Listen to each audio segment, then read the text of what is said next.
Walang modo. Walang modo. Walang modo. Walang modo. Minsan na po natin nakita, mismo ang ibang mga guro ay lumalabag sa ganitong klase ng moralidad. Sila minsan na nagtuturo sa kanilang mga estudyante kung papaano maging walang modo, lalong-lalo na sa mga nakakatanda or sa mga ibang tao. Po ay patungkol sa naganap na naman na karahasan at karumal-dumal na krimen diyan po sa siyudad ng Zamboanga. At isa na naman pong estudyante ang nakagawa ng isang bagay na hindi po natin pa maipaliwanag ito sapagkat hindi pa po natin alam ang mga tunay na naganap. Mahirap po magbigay ng komento. Lahat po ngayon ay nababalitaan lang natin sa mga social media, sa mga breaking news. Ito po kasi ay bumabagsak sa aking komite. Ito po ay sa public information dahil ito po ay impluwensya ng social media sa ating mga kabataan dahil palagian po sila na gumagamit ng kanilang account. Sila po ay nakapag-live pa po ito at napakalaki po ng epekto talaga sa mga bata ng social media. Alam ko pong maraming nagagalit sa akin dyan. Sobrang dami pong taong nagalit sa akin dyan. Noong ito po ay isinasagawa namin ng public hearing. At yan po ang isang bagay sana na ilalapit ko po sa inyo na sana po yung maintindihan po ninyo kung ano yung pinupunto ko. Napakadami pong nagalit sa akin, binas ako patungkol dito. Alam nyo mga kababayan, sana po yung namnam ninyo ang gusto kong sabihin na hindi na po talaga maganda itong nangyayari. Napakapangit na po nitong nangyayari na ito. Sana po kung ako po ay nagkakaroon ng mga maling choice ng mga salita. Hindi po ibig sabihin yan ay kinukutya ko kayo, kinukutya ko ang kabataan. Hindi po. Iyan po ay panggising. Panggising. Upang manamnam niyo po ang katotohanan. Ako po naman hindi po ako nagsasalita. Hindi ko po na iintindihan ang bagay na ito. Ito pong mga nangyayaring karumal-dumal na krimen na ito. Nakita ko na po ito Ito pong mga nakikita nyo ngayon, nakita ko na po ito nung araw pa sa Bilibid.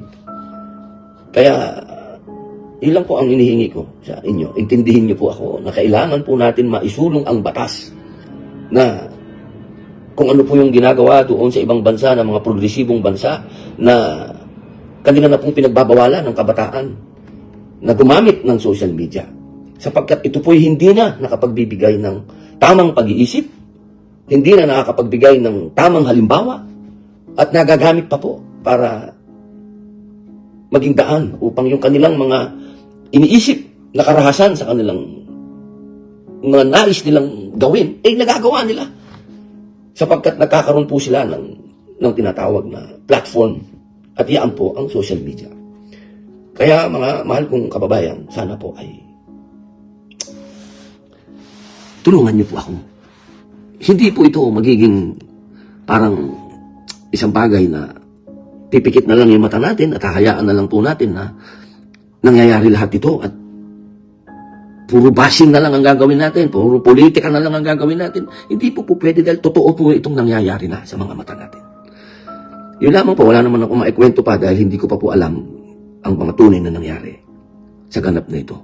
At inshallah ay makapag-live po ako ulit at masabi po sa inyo kung ano talaga yung tunay na nangyari dyan sa Zamboanga. Pero sa ngayon, mga kababayan, ang sinasabi ko po, panahon na para aksyonan natin ang mga batas na may kinalaman sa ating kabataan at may kinalaman sa social media na ginagamit po ng ating mga kabataan at nakaka-impluwensya sa kanila na makagawa ng mga bagay na karumal-dumal. Maraming salamat po kung ano man po ang nasabi kong mali ay patawad. Well, mga kapupong, isang ordinaryong trabaho sa paggawa ng bagong sistema ng Imbernal sa Belgium ang nauwi sa isang pambihirang pagtuklas matapos matagpuan ng mga construction worker ang isang nakatagong kayamanan na tinatayang nagkakahalaga ng humigit kumulang 10.4 na milyong dolyar. Ang kayamanan ay binubuo ng mga gintong barya, gold nuggets at maraming gold bars. Nangyari ang pagtuklas sa Sint-Gilles-Dendermonde, isang lugar na nasa humigit kumulang 30 kilometro hilagang kanluran ng Brussels.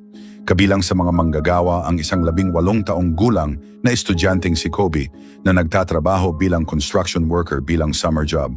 Habang naghuhukay sila para maglagay ng mga bagong tubo ng Imbernal, may napansin silang mga bagay na nakabaon sa lupa. Noong una, inakala ni Kobe na mga ordinaryong barya lamang ang kanilang nakita.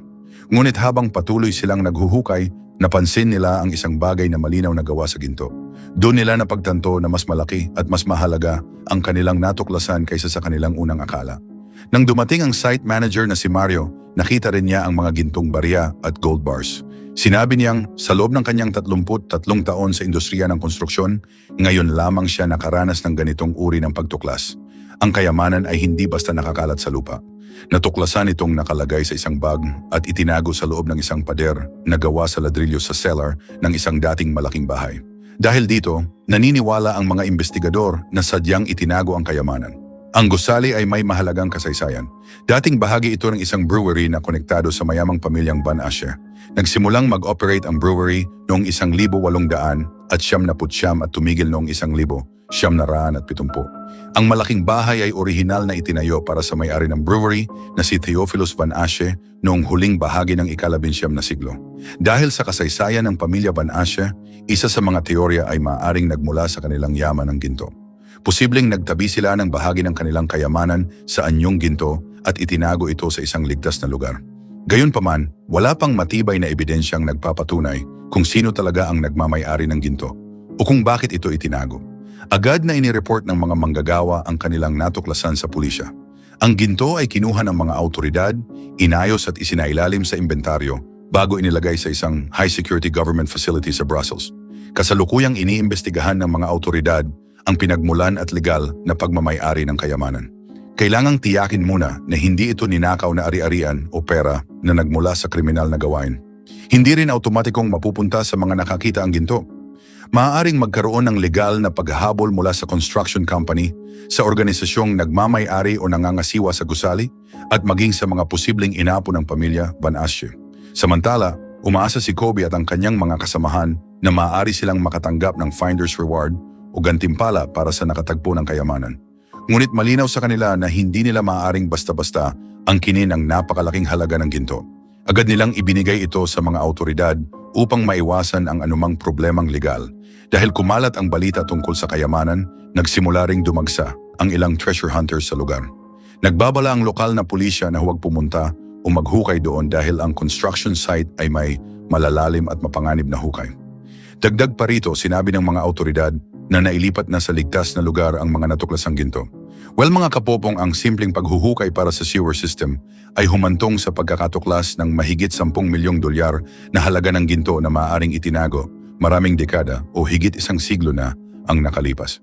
Habang patuloy ang investigasyon, nananatiling misteryo kung sino ang tunay na may-ari, bakit ito itinago, at kung sino ang sa huli ay legal na makikinabang sa napakalaking kayamanang natagpuan sa ilalim ng dating brewery. Pero kung kayo ang tatanungin ko, mga kapupong, kung kayo ang nakakita nitong mga ginto na ito, ipagbibigay alam nyo ba o ire-report ito sa mga otoridad? O ang gagawin nyo ba ay ililihim na lang ito? Well, okay lang ba na i-comment nyo ang inyong sagot sa comment section?